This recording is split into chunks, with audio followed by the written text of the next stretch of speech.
Alah, ngomong. Ya kan Tuhanmu tadi mati, yang bunuh siapa? Kalau Mister Alif tadi masih enak narasi ceritanya. Ini macam pertanyaan murahan. Enggak, saya nanya baik-baik, yang bunuh Tuhanmu siapa? Nanti ujungnya kau tanya juga, berarti lebih berat yang membunuh daripada Tuhanmu. Itunya maksud kau ceritakan. Ya kan Tuhanmu pernah mati toh? Murahan pertanyaan kau itu. Emang Yesus pernah mati nggak? Lah kenapa dia nangis ya? Murahan pertanyaanmu itu. Nanti ujungnya kau tanya seperti itu. Berarti lebih hebat yang menyalibkan Tuhan Yesus daripada Tuhanmu katanya. Ah, cerita Ya, wasit, bro. Udah tahu Tuhanmu lemah, kenapa kau masih Tuhan kan? Tuhan lemah. Tuhan pernah jadi mayat, kau masih Tuhan kan? Masuk akal nggak Tuhan pernah jadi mayat? Nah, itu otakmu kan nggak berfungsi, bro. Tuhan pernah jadi mayat, kau percaya? Kalau Mister Arif tadi memang gaya bicaranya memang suka aku. Ya udah, Ustaz Alif lanjut deh. Lanjut Ustaz Alif, aku mau minum obat dulu. Oke, thank you ya Mister Arif. Siapa? Saya good night. See you Udah again. diem dulu, lanjut sama Ustaz Alif. Gimana sih lu? Lanjut. Enggak, tapi dia itu malu-malu tapi mau menjelaskan tentang Trinitas. Kan sejarah imannya itu memang tidak lepas dari Trinitas. Dan sejarah Trinitas sudah tadi kita bahas. Kalau kita merujuk ini orang pintar gini, ngomong ini. Bang Leopard. Pintar ngomong abang akui. Oh, kalau aku nggak pinter ngomong, percuma lah orang tua aku nyekolahin, gimana sih? Nah, Lanjutlah. kalau masuk kepada pengajaran Yesus, ini contoh pertanyaan nih, contoh pertanyaan. Menurut Yesus, di dalam kitab Anda Yohanes 17, nomor 3 yang bunyinya, bahwa hidup yang abadi itu di surga mengenal Bapa satu-satunya sembahan yang benar dan mengenal Yesus sebagai utusan Bapa atau yang telah engkau utus. Itu kan bunyi ayatnya begitu. Nah, berdasarkan ayat itu, menurut Yesus, satu-satunya Tuhan yang benar itu Yesus atau bukan Yesus? Coba Anda jawab. Yesus sebagai Allah. Ye? Nah, ayat yang bahasa Indonesia aja Anda nggak paham. Saya ulang kalimatnya. Inilah hidup yang kekal itu, mereka mengenal Bapa satu-satunya ilah yang benar, satu-satunya sembahan yang benar, dan mengenal Yesus yang telah engkau utus. Itu kata Yesus. Satu-satunya ilah yang benar adalah Bapa, Yesus sebagai utusan. Kalau saya bertanya kepada Anda yang Kristen, berdasarkan pernyataan Yesus di situ, satu-satunya Tuhan yang benar, Yesus atau bukan Yesus? Dua-duanya benar. Kayak mana lah kau ini? Ayatnya udah saya baca, saya ulang berkali-kali. Berarti Anda sedang memperbodoh diri, kawan. Oh, gini. Kesimpulannya di mana coba? Kenapa aku bilang dua-dua benar? Gitu. Yesus atau bukan Yesus? Yesus benar, bukan Yesus benar. Kenapa aku bilang dua-dua benar? Itu masih satu lagi kurang itu, bro. Ya Roh Kudus tambahkan lah. Roh Kudus itu kan masuk Trinitas, itu delay, itu ditunda. Dia kan di abad keempat baru dituhankan. Kita sabar dulu lah, nggak usah sebut merek dulu. Ini berdasarkan ayat aja dulu. Ini saya ulangi kalimatnya ya. Kata Yesus, inilah ini kata Yesus, inilah hidup yang kekal itu, mereka mengenal Engkau Bapa, satu-satunya Tuhan yang benar, satu-satunya ilah yang benar, satu-satunya sembahan yang benar, dan mengenal Yesus yang telah Engkau utus. Berdasarkan ayat itu, agar manusia masuk ke dalam kehidupan yang kekal, mengenal satu-satunya ilah yang benar, pertanyaan saya, satu-satunya ilah yang benar, Yesus atau bukan Yesus? Berdasarkan pernyataan Yesus tadi.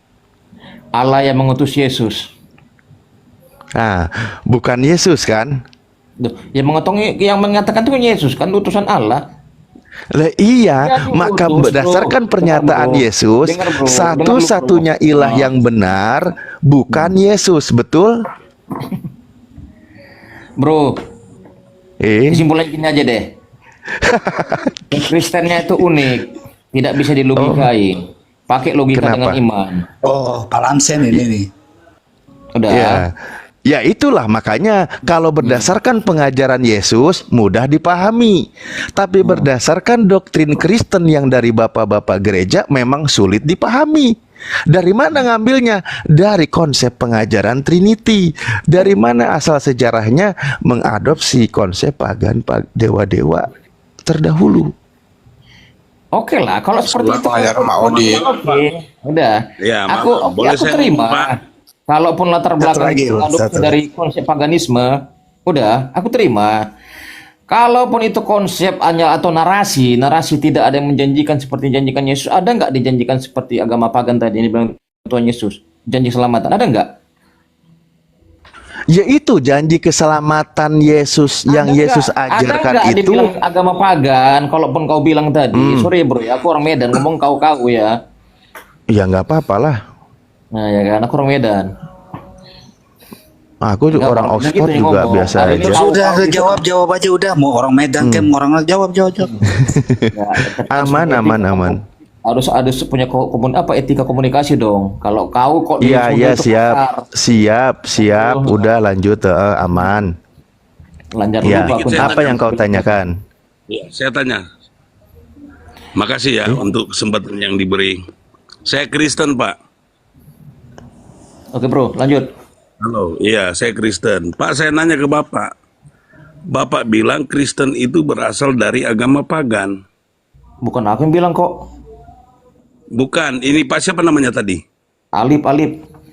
Iya, Pak Alip yang bilang, bukan Bapak. Pak Alip yang ngomong seperti itu. Lalu dia dukung dengan data-data yang terus tadi dibacakan, saya sempat ikuti. Nah, sekarang yang saya mau tanya, Bapak jawab dengan jujur. Itu Ka'bah itu sebelumnya apa, Pak? Tempat pemujaan apa? Itu Ka'bah itu yang sekarang Tentang Kristen larinya ke Ka'bah satu-satu dulu. Kristen berasal dari mana dulu? Itu dulu mau dijelasin. Nanti baru ke Ka'bah yang nanya, jangan dicampur-campur. sekarang saya nanya, kenapa, Pak? Salahkah saya nanya ini? Anda tadi argumentasi awal Anda tadi membantah Kristen dari mana. Terus kemudian Anda lari ke Ka'bah. Nanti Kristen dulu diluruskan baru menjelaskan Ka'bah. Ini Anda argumentasinya lain, pertanyaannya lain. Kayaknya Anda nggak waras deh. Namanya dia jangan ngasih pertanyaan nggak masalah, masa kalian aja. Ya tapi nanya. argumentasinya bukan itu, pertanyaannya beda. Gitu loh. Jelasin dulu Tad, Kristen dari mana itu dulu baru ke Ka'bah. Silakan Tad. Iya, aneh dia itu bercampur. Kalau masalah, tapi saya sedikit sampaikan dulu lah ya. Saya Bukan. sampaikan dulu. Bapak harus ngaku dulu, betul nggak? Sebelum Islam sebentar. datang, Ka'bah itu adalah pemujaan kaum pagan, betul nggak? Sebentar. Kaum pagan itu masih ke sini. Sebentar, saya sampaikan dulu di dalam Al-Qur'anul Mengeles, Karim. Bapak, mengeles. Wah, mendingan gak usah Aku ditanggapi dong. beneran kata Bang Handi kalau gitu. Anda mau dengar nggak apa yang saya sampaikan? Nah, saya udah turunin di bawah, dia dengar dulu. Nah, Lanjut. Oke. Bismillahirrahmanirrahim. Ini sebagai pengetahuan untuk Anda yang Kristen nanya, pagan itu ajaran sesat. Bahkan di situ kalangan mereka itu penyembah berhala. Itu memang tersesat. Sejarah dari Ka'bah itu siapa yang meninggikan? Wa id yarfa'u Ibrahimul qawaida minal baiti wa Ismail. Ka'bah itu ditinggikan, dibangun oleh Nabi Ibrahim alaihissalam yang sebelumnya memang sudah ada pondasinya. Bagaimana di situ dikatakan Rabbana waj'alna muslimaini laka wa min dzurriyyatina ummatan muslimatan lak wa arina manasikana. Itu ajaran Nabi Ibrahim tentang tawaf dan lain sebagainya, sudah ada ajarannya. Toh dari ajaran Nabi Ibrahim sendiri ketika dia memiliki anak keturunannya sampai ke nanti ada cikal bakalnya Bani Israel, mereka juga mengelilingi mezbah, punya tempat untuk mengelilingi tempat ibadah. Itu hal peristiwa lumrah di ajaran kalangan para nabi, bukan tentang pagan. Kalau dikatakan sebagai ajaran pagan, maka Kristen mengatakan para nabi dari kalangan Bani Israel yang memiliki kiblat, mereka itu pagan. Itu nggak mungkin dikatakan oleh Kristen gitu loh. Nah, kembali kepada ajaran Kristen, sementara kiblat imannya itu berbeda dari ajaran para nabi, bahkan dari ajaran Yesus itu sendiri. Seperti yang tadi saya sampaikan, Yesus katakan satu-satunya Tuhan yang benar itu hanya Bapa. Yesus bukan Tuhan. Yesus tidak mengajarkan tari-tarian, Trinitas, Tritunggal, Tri apa itu enggak. Yesus mengajarkan Tuhan itu Esa. Yesus berpaham Yudaism, Yesus mengajarkan di kalangan bangsa Yahudi tentang Tuhan itu Esa, tidak dibikin 3 dalam 1 dan sebagainya. Namun konsep imannya Kristen berbeda dengan ajaran Yesus. Beda. Makanya tadi ketika diajarkan tentang masalah ajaran Yesus yang dikatakan oleh Bang Leopard, itu beda. Tapi ini tentang prinsip dasar imannya Kristen berbeda dengan ajaran Yesus. Yesus tidak mengajarkan Trinitas, Kristen doktrin imannya harus Trinitas. Bagaimana sejarah Trinitas tadi sudah kita bahas, mengadopsi dari konsep ajaran Yunani. Itu sejarahnya sangat kental dengan dewa-dewa Yunani. Bahkan mereka yang mengkonsep itu juga awalnya mereka para penyembah berhala, apalagi Konstantin, penyembah dewa matahari dan lain sebagainya. Itu semua dimasukkan ke dalam ajaran kekristenan, konsep Trinitas, ajaran Trinitas. Bahkan Roh Kudus sendiri, roh itu masuk ke dalam Trinitas itu setelah konsili keberapa? Sebelumnya dia tidak masuk. Di abad keempat itu baru masuk. Ketinggalan Tuhannya satu tadi. Nah itu sejarahnya begitu. Silakan. Jadi gini Tad, dia tadi itu mau menuduh kita pagan. Assalamualaikum warahmatullahi wabarakatuh. Waalaikumsalam. Waalaikumsalam warahmatullahi. Jadi tadi dia mau izin dulu ya Tad, segi satu Ron. Jadi dia mau menuduh kita bahwa kita itu pagan. Karena sebelum datangnya Nabi Muhammad SAW, di sekitar Ka'bah itu banyak ajaran pagan. Karena memang banyak patung-patung harus dibersihkan kepada kaum Quraisy jahiliyah itu. Datang Nabi Muhammad SAW kan membersihkan semuanya itu. Alhamdulillah kan Islam Islam adalah pemberantas pagan. Ka'bah itu kan adalah arah kiblat saja. Yang meneruskan ajaran pagan itu yang oten-oten tadi ini. Jadi siapakah yang meneruskan ajaran pagan itu? Ya Kristen. Kenapa? Mulai dibentuk di Antioquia, kemudian dikonsilikan, manusia dijadiin Tuhan. Cara menyembahnya menyembah kepada manusia berdasarkan dewa-dewa dan seterusnya. Makanya pagan itu ya bersumber dari Yunani juga. Jadi siapakah yang meneruskan ajaran pagan? Ya Kristen. Islam yang menghancurkan ajaran pagan, Kristen meneruskan ajaran pagan. Itu kesimpulan saya. Lanjut. Ya, mengenai Trinitas ya. Trinitas itu tidak pernah diajarkan oleh para nabi, Yohanes Pembaptis maupun Yesus. Makanya nanti kalau kita lihat di dalam Kisah Para Rasul 19 ayat 2, ketika Paulus bertanya kepada para murid, "Sudahkah kamu mengenal Roh Kudus?" Mereka menjawab, "Belum, bahkan kami tidak pernah dengar ada Roh Kudus." Ini janggal sekali ini.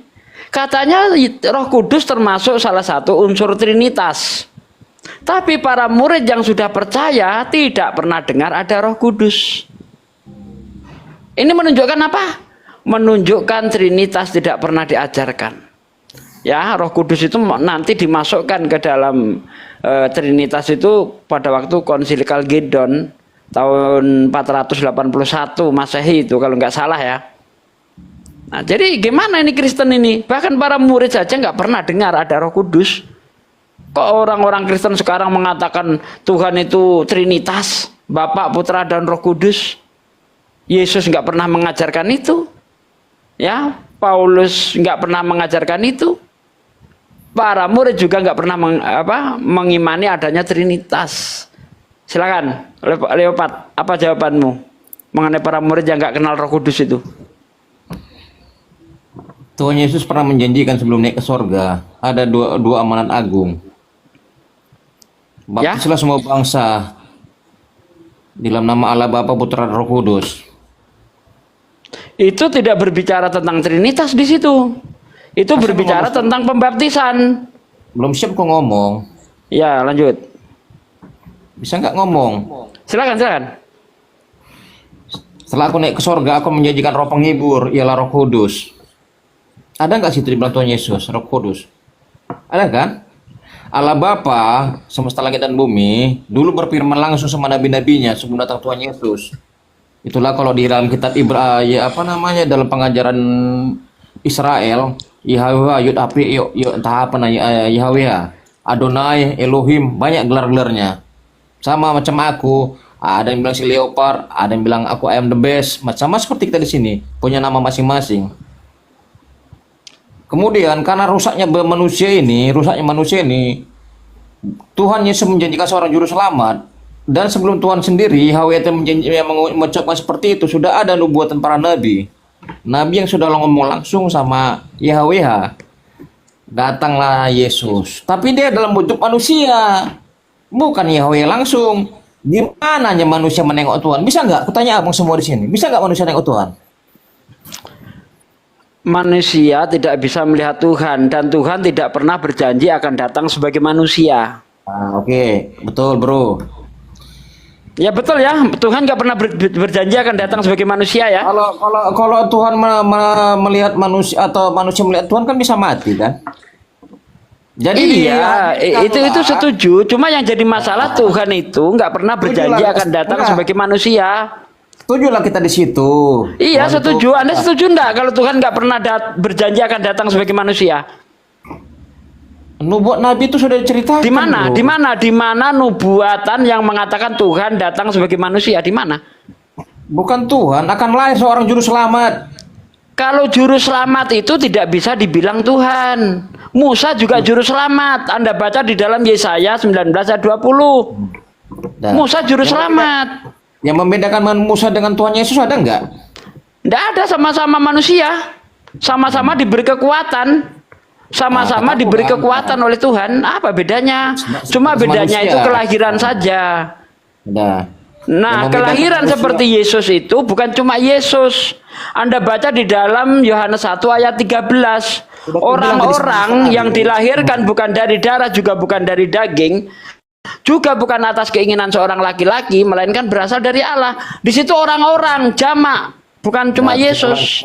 Aku tanya sama abang, sama seperti pertanyaanku sama Mr. Arif. Kita kangkung genjer kita ke timur ke barat. Tidak ada nggak ada apa. Memang kita mau sama-sama mempertahankan prinsip. Ada nggak? Ngomong dulu bentar. Ada nggak? Apa ada nggak apa? Ada nggak Tuhan yang menjelma semana-mana sebagai manusia naik ke sorga? Mati. Nggak ada Tuhan menjelma jadi manusia, nggak ada. Nggak ada. Nggak ada Tuhan menjelma jadi manusia, nggak ada. Naik ke sorga ada. Itulah unity. Itulah apa namanya tunggal. Yesus Tuhan yang mati dan bangkit. Tuhan yang mati dan bangkit pada hari yang ketiga bukan cuma Yesus. Bagaimana kalau saya tunjukkan Tuhan yang mati dan bangkit bukan cuma Yesus di dalam kitabmu, gimana? Tuhan mati dan bangkit di hari ketiga. Gimana kalau saya tunjukkan? Tuhan ini kau bilang ya? Iya, Tuhan. Aku bilang kan tadi manusia yang naik bangkit, naik mati ke sorga. Nah, berarti bukan Tuhan dia. Ini justru Tuhan dia mati dan bangkit, bukan cuma Yesus. Ada pula Tuhan mati. Kayak mana kau nih? Ahmar kacamata apa loak? Dah. Kok kau bilang aku loak? Memang Tuhanmu mati. Kalau Tuhanmu tidak mati, kenapa di dalam Lukas 24 ayat 3 dikatakan Tuhan jadi mayat? Gimana itu? Ada mayat Tuhan. Aku pertanyaan belum ku jawab. Siapa yang ada Tuhan di manusia? Kalau gua apa kan kau bilang aku loak, tapi kau loak juga tidak tahu Bibelmu bahwa Tuhanmu jadi mayat. Ada enggak kepercayaan? Ada enggak Tuhan yang menjadi manusia seperti gubalang itu ya? Entah siapapun orang. Tidak ada para nabi mengajarkan Tuhan jadi manusia. Di dalam Ayub 25 ayat 5 ayat 6 manusia itu belatung. Anak-anak perempuan itu belatung. Bagi Tuhan Yesus itu hanya belatung. Bagaimana mungkin Tuhan mau jadi belatung? Kau buka itu Ayub 25 ayat 5 ayat 6. Benarkah yang dilahirkan manusia itu bersih? Bukankah bulan dibuatnya tidak terang? Bulan dibuatnya tidak bercahaya, bintang tidak terang lagi. Karena anak manusia itu hanyalah barenga, yaitu belatung. Masuk lagi tukang apa? Tukang pelintir-pelintir nih. Comot ayat sini. Kau pelintir buka, sana. kau buka. Silakan buka. Coba siapa yang bisa bukakan, Bang? Pelintir sini. Bentar. Saya dibilang pelintir-pelintir. Saya paling nggak suka. Kau buka dulu ayatnya. Kalau nggak, Bang Andi, tolong bukakan, Bang Andi. Ayub 25, Bang Andi. Benar nggak manusia itu anak perempuan itu belatung? Kutanya lu, Bro. Ada nggak? Kau menuduh saya pelintir-pelintir, tapi kau nggak berani buktikan. Kau buka dulu kitabmu di kitab Ayub 25 ayat 5 ayat 6. Ya buka itu. Jangan kau samakan konsep cerita si narasi si Ayub yang dalam kesusahannya manusia itu berasal dari belatung karena Yesus itu manusia. Bukan manusia berasal dari belatung, manusia itu adalah belatung. Jadi Tuhan tidak mungkin belatung. Di dalam 2 Tawarikh 6 ayat 18, benarkah Tuhan tidak tinggal bersama kita? Bukankah langit yang mengatasi segala langit tidak sanggup menampungnya, apalagi rumah yang kudiami ini? Tabrak sana tabrak sini itu cerita Tuhan tentang Raja Salomo akan membangun bait. Apalagi ini. Tabrak sana tabrak sini. Kok tabrak sana tabrak sini gimana sih? Anda tadi nabrak sana nabrak sini. Anda menipu saya katanya di dalam kitab perjanjian lama Tuhan akan datang sebagai manusia. Saya minta ayatnya, Anda muter-muter. Mana ayatnya? Tuhan akan datang sebagai manusia, mana ayatnya? Kau jawab lu pertanyaanku. Aduh. Kita cerita Kampung Genjer terakhir Bayam melapor. Kau tanya sama kau, ada nggak seorang nabi atau pengajar apa namanya yang membawakan suatu agama yang nabinya atau personalnya, humannya seperti Yesus? Kenapa Yesus? Dia sebagai Allah yang menjadi sebagai manusia mati. Nah, itu dogma lagi itu, Nggak ada Yesus ngatakan dia Allah, itu dogma itu. Dogma itu. Mana tertulis Yesus Allah? Allah yang menjelma jadi manusia. Ayatnya mana Allah menjelma jadi manusia? Dari tadi saya tanya di mana ayatnya Allah menjelma jadi manusia. Itu yang saya tanya dari tadi. Mana itu dogma itu? Lebih bagus saya ngomong sama Mr. Arif ini, Pak Ustadz Arif ini enak ceritanya, pinter Bapak ini. Aduh, kau mau tipu-tipu saya. Di mana ayatnya Tuhan menjelma jadi manusia? Ayatnya mana? Halo Bro, Mr. Arif, thank you ya. Lari kau? Enggak. Ditanya baik-baik, di mana ayatnya Tuhan menjelma jadi manusia? Mana ayatnya? Pertanyaan lama itu, Bro. Lah, pertanyaan lama pula. Justru kau membawa dogma. Makanya saya pertanyakan, ayolah kita berbicara itu sesuai kitabiah. Agama dogma atau lu? Kau tanya sama kau lu. Agama itu, kalau itu berasal dari Tuhan bukan dogma. Karena dogma itu berdasarkan olah pikir manusia. Oh Tuhan begini, Tuhan begono. Itulah dogma namanya. Ya keputusan bapak-bapak gereja yang sudah tidak bisa lagi diganggu gugat. Itulah dogma. Harus dipercayai kebenarannya. Lebih enak sama ngomong sama Mr. Arif udah. Iya karena Ustadz Talib itu tidak mengejar. Kalau saya kejar. Ketika Anda mau menipu saya kejar. Contoh Anda mengatakan Tuhan menjelma jadi manusia. Ayatnya mana? Karena saya pakar Bible, saya nggak perlu buka-buka Bible untuk menghadapi Anda, tapi saya mampu mengutip ayat Bible dengan tepat. Itu saya. Kutip sini tabrak sana tabrak sini lagu lama. Daripada Anda hanya ngomong doang, tapi nggak bisa menunjukkan ayat, hanya asumsi. Di mana ayatnya Tuhan akan jadi manusia? Agama itu katanya ada logika ciptaan manusia. Ada begitu. Udahlah, Bang Andi, lanjutlah. Ini nggak ngerti apa dia ini, Bang Andi. Enggak. Bang Andi mau melayani enggak nih? Bro. Enggak ngerti apa-apa dia Bang Andi. Bang kacamata. Apa? Udah jawab tadi pertanyaanku. Pertanyaan apa Tuhan menjelma jadi manusia? Ada enggak? Makanya izin aku ngomong. Nah. Kalau ada pepatah orang bijak, aku selipkan suatu kata-kata bijak ya. Aduh, udah nanya aja apa yang mau katanya kan apa? Aku cuma kata-kata bijak, ya kan? Waduh, Tuhan datang dalam rupa manusia dipersoalkan. Apa mau Tuhan datang jadi kodok? Jadi gini, ada nggak seperti Tuhan Yesus mati, bangkit naik ke surga? Itu aja, ada nggak ajaran atau? Kan sudah saya tunjukkan tadi di dalam Wahyu 11 ayat 11 kau baca tuh. Kau tunjukkan lah, kau baca lah. Oke, saya bacakan ya. Bukan cuma Yesus yang kejadiannya seperti itu. Ini Anda ini. Makanya baca Bible itu dengan baik nih, saya bacakan ya. Nih, Wahyu 11. Muncul-muncul. Ini apa sih, yo? Sabarlah yo, sabar yo ya. Sabar yo, sabar yo. Sabar yo, sabar yo, sabar yo. Gantian yo, gantian yo. Iya, sabar ya. Wahyu 11 nih, kita baca ya dari ayat 11, dari ayat 7. Dan apabila mereka telah menyelesaikan kesaksian mereka, maka binatang yang muncul dari jurang maut akan memerangi mereka dan mengalahkan serta membunuh mereka. Dan mayat-mayat mereka akan terletak di atas jalan raya kota besar yang secara rohani disebut Sodom dan Mesir, di mana juga Tuhan mereka disalib. Jadi yang disalib ini bukan cuma Tuhannya Kristen, ya. Orang-orang pagan Tuhannya juga disalib. Datanya seperti yang ditunjukkan Ustaz Talib itu tadi, ya. Dan mayat mereka akan terletak di atas jalan raya kota besar yang secara rohani disebut Sodom dan Mesir, di mana juga Tuhan mereka disalib. Dan orang-orang dari segala bangsa dan suku dan bahasa kaum melihat mayat mereka 3,5 hari lamanya, dan orang-orang itu tidak memperbolehkan mayat mereka dikuburkan. Dan mereka yang diam di atas bumi bergembira dan bersukacita atas mereka itu, dan berpesta dan saling mengirim hadiah, karena kedua nabi itu telah merupakan siksaan bagi semua orang yang diam di atas bumi. 3,5 hari kemudian masuklah roh kehidupan dari Allah ke dalam mereka, sehingga mereka bangkit, dan semua orang yang melihat mereka menjadi sangat takut. Nih, bukan cuma Tuhanmu yang bangkit dari ketiga. Ini banyak orang-orang bangkit dari ketiga, bos. Gimana itu? Biar aku jelaskan.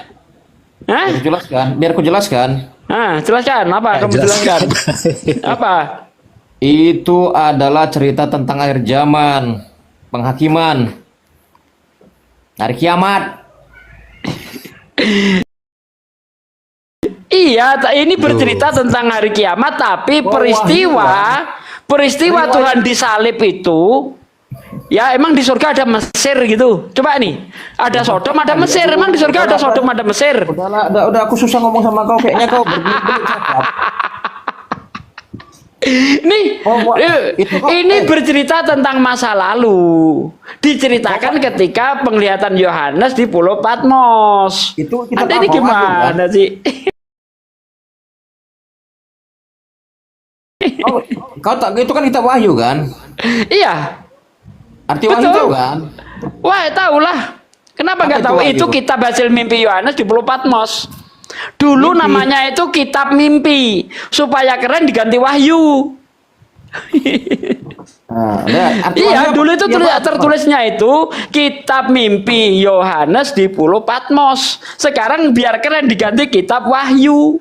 Ngerti tidak sih? Nah, aku ikuti cerita kau. Sekarang. Mimpi kok berseri-seri. Bedakan mimpi dengan penglihatan. Kau itu cerita mimpi, itu penglihatannya dalam apa Yohanes dikit. Kelihatan dalam mimpi maksudnya gitu. Ya kalau penglihatan kalau penglihatan apa dia benar melihat Wahyu 19 nomor 7? Apa dia lagi gini ngelihat gitu? Bedakan mimpi dengan penglihatan. Terus dia itu secara mata telanjang lihat gini dia. Coba Bapak tahu nggak beda mimpi dengan penglihatan? Karena dia mimpi itulah mendapat penglihatan, bukan dalam keadaan sadar gini tiba-tiba melihat, bukan seperti itu. Mimpi macam cerita mimpi ya kan. Kalau penglihatan itu yang diilhami oleh Roh Kudus. Mana pengakuan Yohanes dia diilhami Roh Kudus mana? Di mana dia? Penglihatan pewahyuan. Itu aja sih Pak De. Kalau dia penglihatan berarti Yohanes melihat Yesus ada tatonya di paha. Wahyu 19:16. Namanya wahyu, pewahyuan, penglihatan. Oh iya. Wahyuan itu kan sekarang, dulu itu tulisannya itu kitab mimpi Yohanes di Pulau Patmos. Diganti sekarang kitab Wahyu. Jadi Enggak paham sejarah kau. Udahlah. Dari mimpi ilham, dari ilham wahyu gitu loh. Jadi nggak apa-apa lagi nih aja kita ikutin dia. Jadi Yohanes di Wahyu 19:16 Yohanes melihat di pahanya Yesus ada tato, begitu. Setuju? Aku Murahan mau kali ngerokok dulu. ngomong. Bentar Bang Andi. Malas Lanjut, aku mau ngerokok dulu. Setuju nggak? Murahan. Wahyu 19:16 bro, saya bacain ya. Penghujat. Ya saya bacain dulu.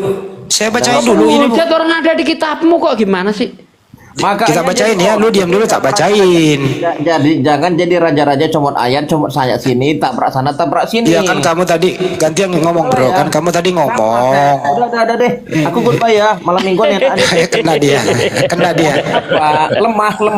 Mau kena kemana? dia, lemas dia. Mau kemana? Comot.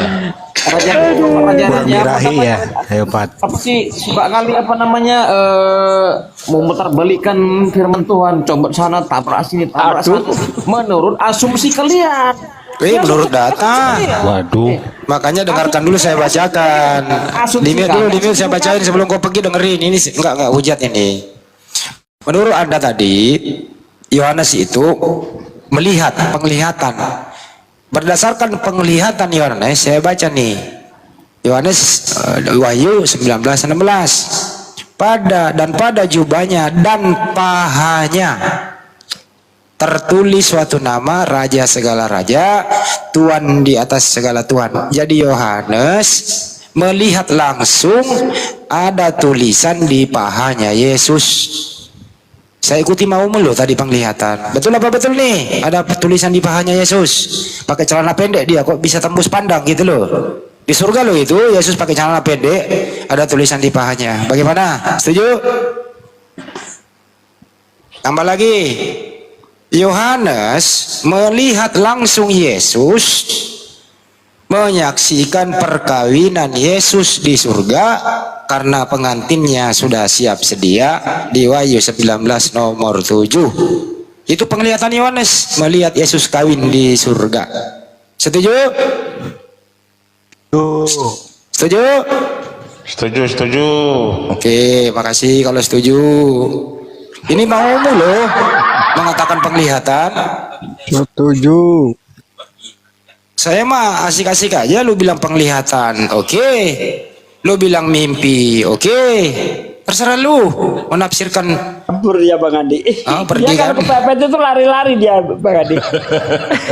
Oh, Pak Sugih, saya tuh sama Ustadz Arif teh untuk santai-santai gitu. Karena udah langka gitu loh.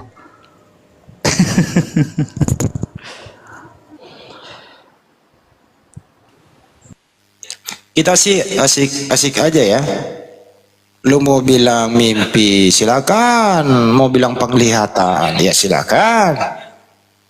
Kalau penglihatan lebih gawat itu. Banyak sekali kejadian di surga bisa dia lihat Yohanes di Pulau Patmos. Mau pemandangan silahkan. Ya kita santai aja Yo, sih. ayo ada Yo ini. Selamat malam Yo. Iya. Bang Malam, Elon ini Yo. agamanya apa Bang Elon? Elon Musik. Masa nggak tahu? Kan saya sering masuk sini ya. Enggak, Iya. belum pernah kalau aku kemarin sini, belum pernah. Udah pernah belum? Belum. Agamanya apa? Agamanya? Ateis. Hah? Ateis. Oke, iya nggak apa-apa. Bentar Bang Arif. KTP-nya? Saya mau nanya. KTP-nya dari KTP-nya apa? Muslim mana? Oh, Muslim.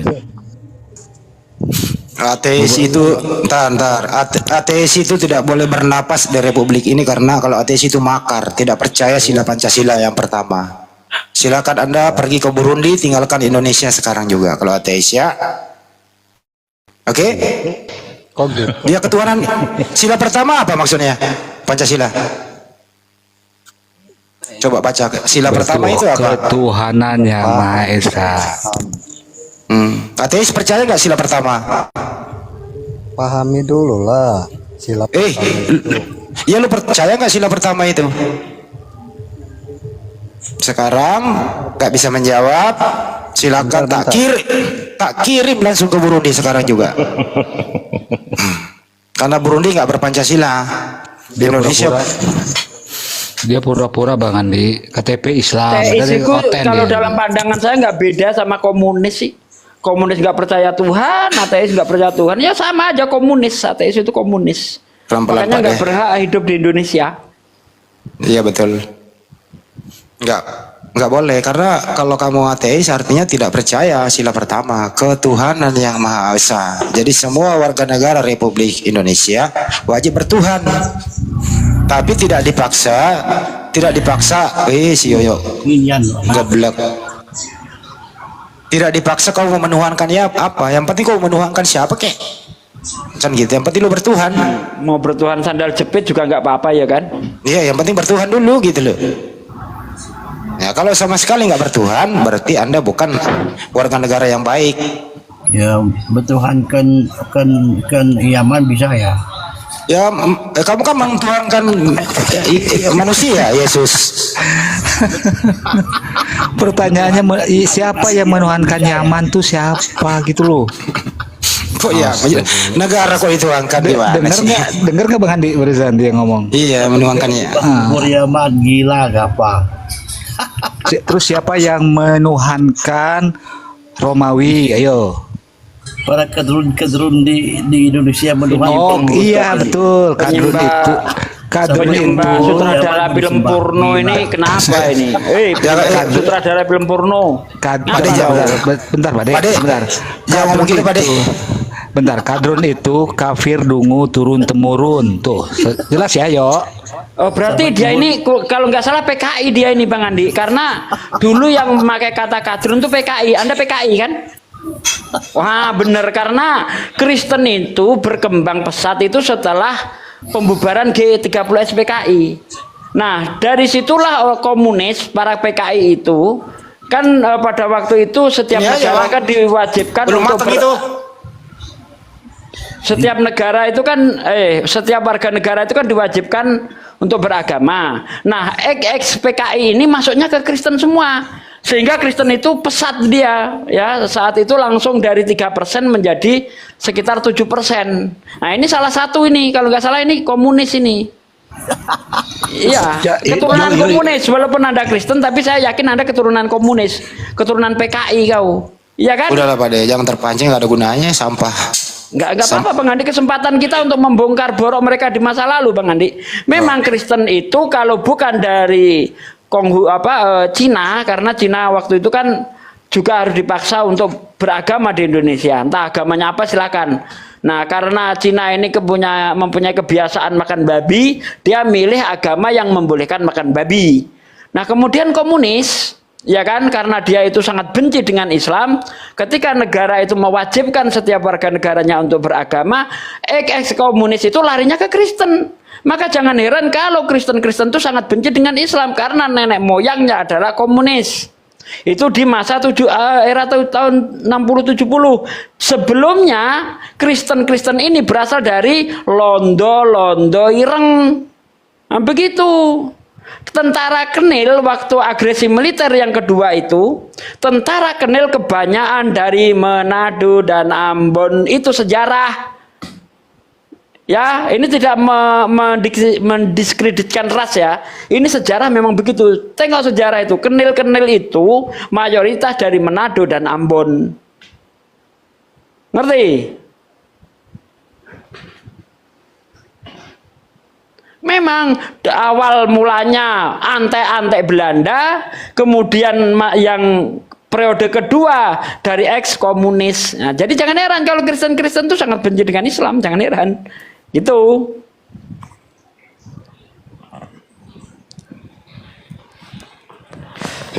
Ini ada tamu Bang Andi.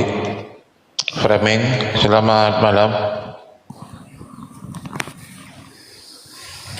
Diterangkan ini. Selamat malam. Iya Pak, terangkan ya. Iya, mau diskusi Pak Framing. Saat malam terangkan. Selamat malam. Dia mah nggak menerangkan, tapi menggelapkan dari dulu.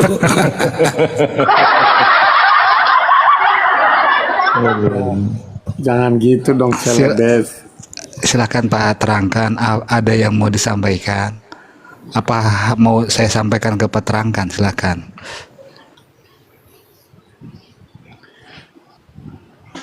mau menyampaikan. Tema begini Pak, terangkan. Ini kan pertanyaan ya, Kristen agama pagan. Nah, gitu ya. Jadi ada tanya tanya ya. Kristen agama pagan. Betul ya? Silakan Pak, terangkan. Pagan itu kan penyembah berhala.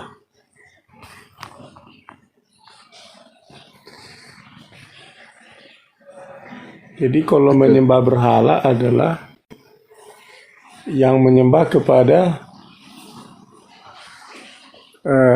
arahan titik fokus pada benda tertentu. Menyembah kepada manusia namanya Yesus. Enggak, kalau definisi pagan itu menyembah kepada titik fokus. Enggak, pagan itu menyembah selain Tuhan.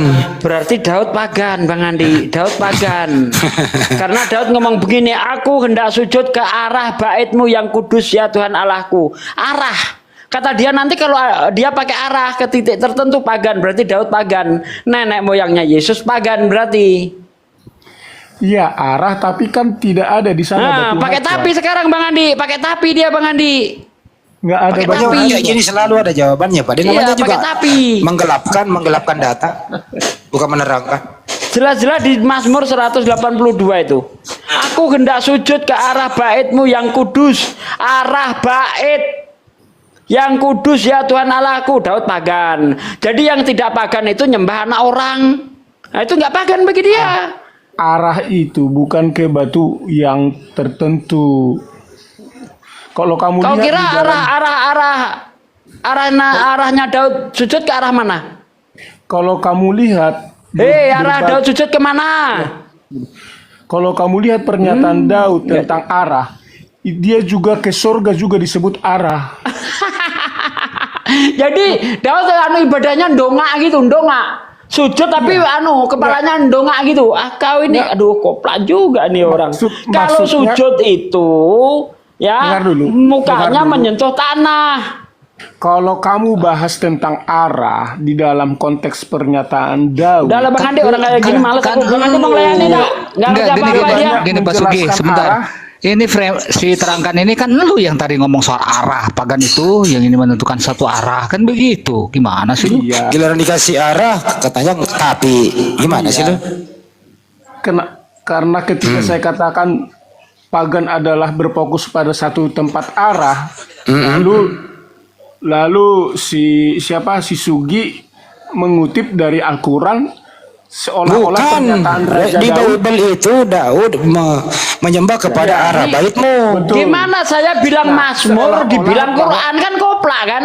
Berarti Nah, orang ini nggak ngerti kitab sucinya sendiri. Seolah-olah Kalau dibilang Mazmur artinya ya di dalam Biblos. Kok dibilang Al-Quran? Lo koplak lo. Masa koplak mau debat? Aduh. Sudah saya bilang Mazmur. Di Mazmur 182 tuh. Daud berkata, aku hendak sujud ke arah baitmu yang kudus ya Tuhan Allahku. Quran katanya kan koplak. Aduh, otot ini kok nggak ada yang pinter sih. Koplak semuanya nih, heran saya. Memang ini Ayolah, Pak De, orang kayak gini tuh kalau udah kalah itu diputar-putar gitu.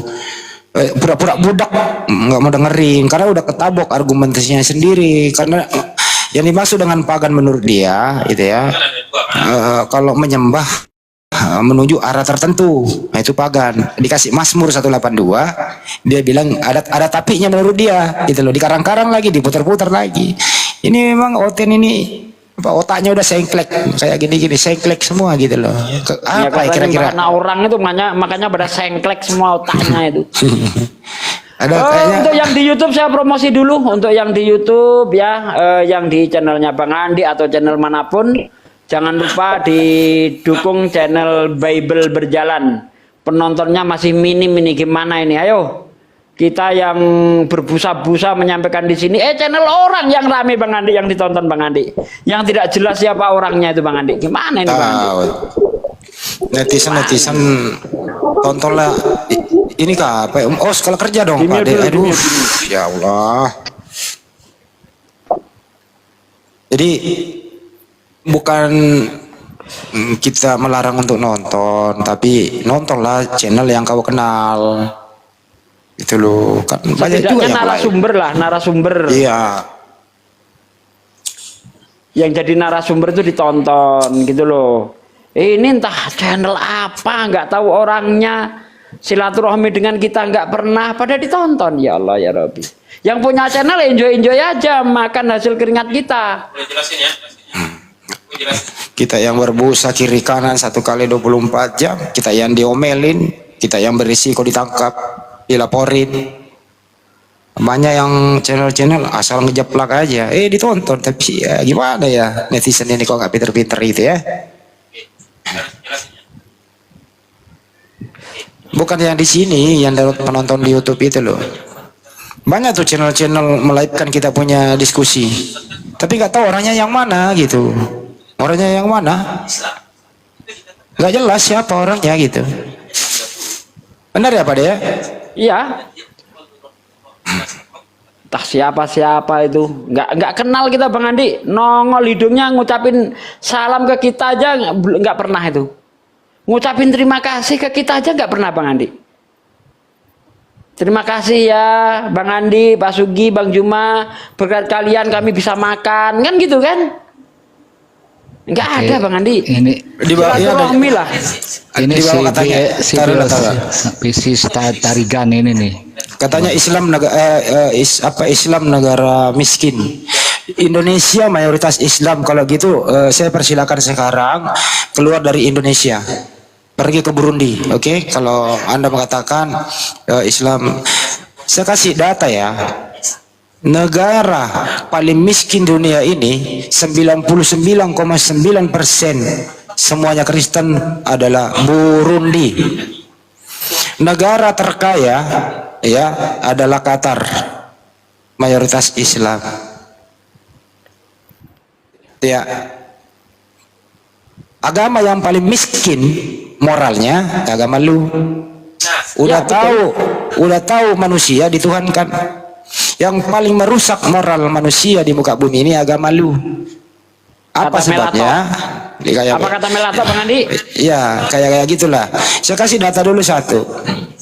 Ibadah atau tempat rumah ibadah atau gereja yang dipakai orang kawin sesama jenis hanya rumah ibadahnya Kristen. Memproduksi film-film gak bener dari Kristen. Itu namanya miskin. Miskin apa? Miskin segalanya, bro. Ya, kau buka open mic mau kamu di situ, gak diskusi baik-baik, pakai data. Ayo. Ya, Ayo. silakan Sulista. Dibuka mute-nya, Sulista. Kamu itu orang Medan loh.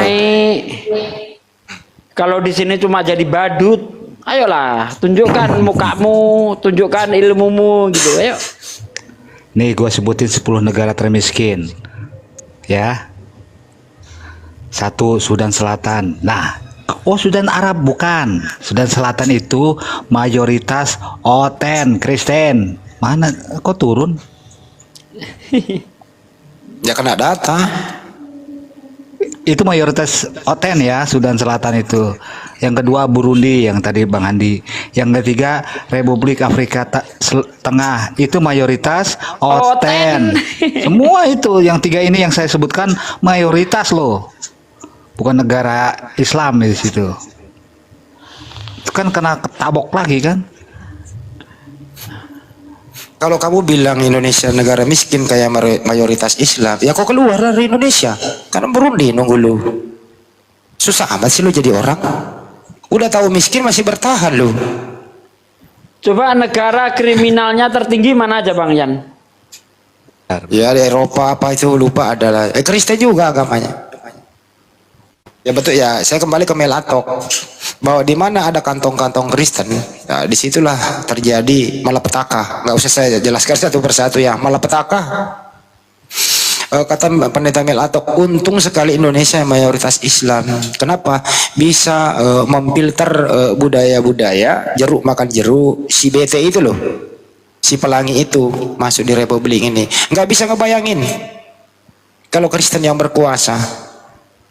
Bisa jadi jebol ada gereja bisa dijadikan sarana untuk kawin manusia sama anjing. Ada kan manusia sama anjing ya? Ada Bang Andi. Ada. Laki sama laki, perempuan sama perempuan. Ada. Ini Nauzubillah min dzalik. amit-amit. Ya Allah. Ini ada tahun 2022 ya. Mungkin nggak berubah sedikit. Yang pertama negara Venezuela, negara sebuah tingkat kejahatan tertinggi di dunia. Oh, Ya. Islam itu, mayoritas Islam itu. Nah, betul. Boleh lihat mayoritas Islam. apa di situ Venezuela, mayoritas apa. Terus yang kedua Papua Nugini. Oh, mayoritas Islam lagi tuh. Wah, Bang Yan ini gimana sih? Lanjut. Afrika Selatan tahu sendiri. Mayoritas Islam lagi, Bang Yan. Waduh. Keempat Coba Afghanistan karena keperang terus ya. Terus sekarang Bang Yan. Honduras. Negara produksi film porno terbesar mana? Coba.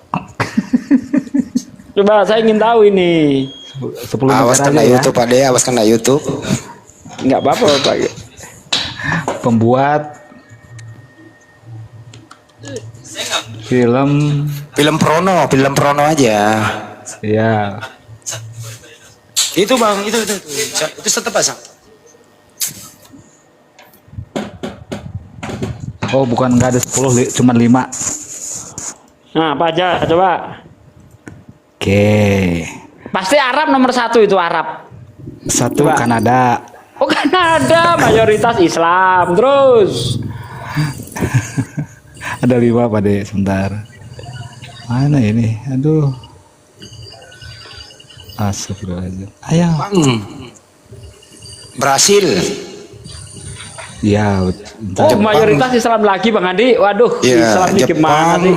Brasil, China, terus Rusia.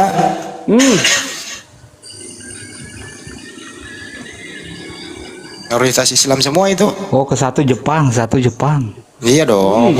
Islam juga ternyata Bang Andi. Kedua Thailand. Terus ketiga USA. Keempat Brazil. Kelima Mayoritas Kristen Arab kan mayoritas Kristen ada enggak itu? ada. Enggak ada ya, Arab mayoritas Kristen enggak ada ternyata ya. Jadi mayoritas Islam semua itu tadi Brazil, Kanada, Jepang. Mayoritas Islam semua itu. Nah, yang minoritas Islam di Arab sana. Ternyata malah nggak ada di sana Bang Andi. Ini membuktikan bahwa agama mereka itu tidak bisa membawa manusia dalam kebenaran. Ya, mayoritas apa tadi? Kemiskinan mereka. Film porno mereka. Terus lagi apa tadi? Kriminalitas mereka. Aduh, terus gimana ini Tuhannya kemana ini? Apa Tuhannya miskin? Kenapa? Sebabnya demikian. Ya, ini penyebabnya. Karena undang-undang dasar atau undang-undang negara mereka bersumber daripada hawa nafsu yang membuat atau kepentingan yang membuat undang-undang. Berbeda dengan Indonesia, dengan mayoritas negara yang berbasis Islam. Undang-undangnya ya hampir 90% bersumber dari ajaran Islam. Nah, sekarang gini. Apa tadi aku mau ngomong? Tempat ibadah mana yang paling banyak terjual? Pasti masjid, ayo. Coba dicari. Pasti masjid ini.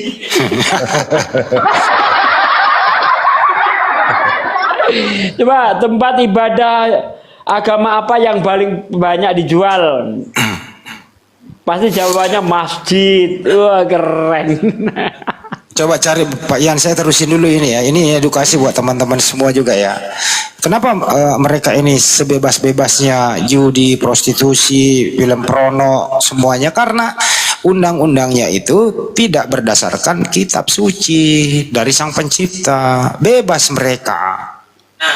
Alhamdulillah Indonesia itu ada yang melindungi Anda dari semua ini. Kalau tidak ada ajaran Islam, ya kalau bukan Al-Quran yang diadopsi sebagian masuk ke perundang-undangan kita, oke, ini semua bisa masuk.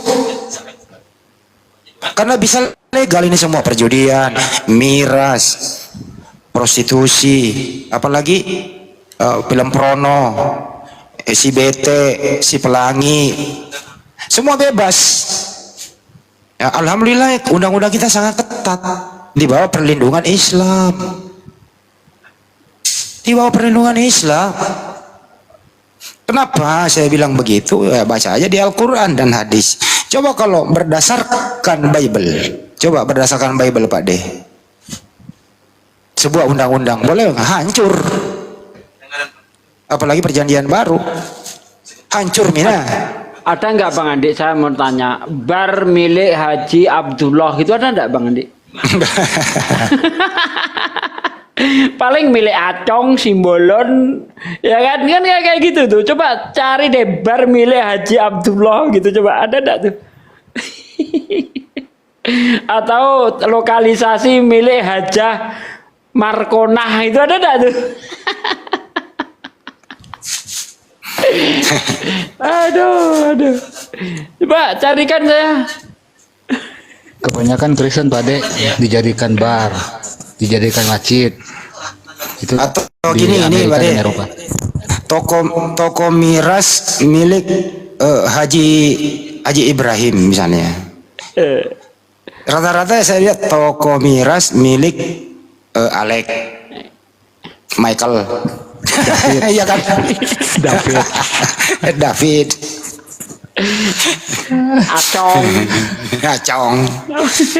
Aliong. Nah, itu coba. Ada gua tapi ini bikin nanti ini toko ini loh. Itu miras juga, cuman nanti jadi kayak iklan. Janganlah. Woi, jangan menyebut marga, woi, nggak boleh bawa ya. Ya, nggak ada Pak, marga nggak ada. Jadi kalau ada yang kayak tadi ya, berpikirlah bro, kau bersyukurlah tinggal di Republik ini. Ya, karena dibentengi oleh akidah Islam. Contohnya kamu saja loh. Ada gereja terbakar. Lu seakan-akan lu langsung bilang apa? Allahu Akbar kan? Nah, Lu keserempet dikit lu bilang astagfirullah. Kadang-kadang dapat rezeki alhamdulillah. Lupa kan sama yang ada di Bible-mu itu. Lupa gitu loh. Jadi sebenarnya itu Anda nalurinya itu Islam. Cuma karena apa ya? Kesombongan lu aja, kesombongan. ya. Gitu. Yang sombong itu siapa ya Bang? Ya orang yang sombong itu udah tahu kebenaran tapi tidak mau melakukannya. Sombong dan munafik namanya. Sombong angkuh. Salah satu yang sombong itu iblis Bang. Ya Lucifer lah pasti. Siapa lagi? Iblis ini kan mencari kawan memang. Tadinya orang sabar dijadiin tidak sabar. Tadinya orang menyembah satu Tuhan, iblis datang, jangan, tambahin 2 dong, kan gitu. Aduh, nanti ke politik kalau gua ngomong itu tuh, yang di bawah tuh. Nggak apa-apa. Sorry ya. Ya Alexis kan dibubarin tuh. Yang sakit gigi siapa tuh? Oten. Ayo, gitu aja udah. Terus ada nih, kalau lu di Bandung, di Soekarno Hatta ujung daerah Cibiru dulu ada warung di situ sering makan RW, ketahuan dibubarin. Coba di situ mayoritas yang makan RW siapa? Ayo. Kas Ya makan itu RW. Oten. Pak Haji ini kali salah kebalik. Pak Haji kali. Silakan Pak Rifwan, silakan. Pak Rifwan. Selamat malam, Assalamualaikum kalau Muslim. Rifwan. Ini lagi bawa timnas. Ini nggak membawa timnas. Ini membawa akidah, bukan membahas timnas. Nggak ada urusan sama benar, timnas, coy. Bang Iwan Sule itu. Iya, cuman sama RW di situ, coy. Lanjut Bang. Dia nggak ada urusannya sama timnas. Timnas dibawa-bawa. Itu sport olahraga, nggak ada urusan dengan akidah.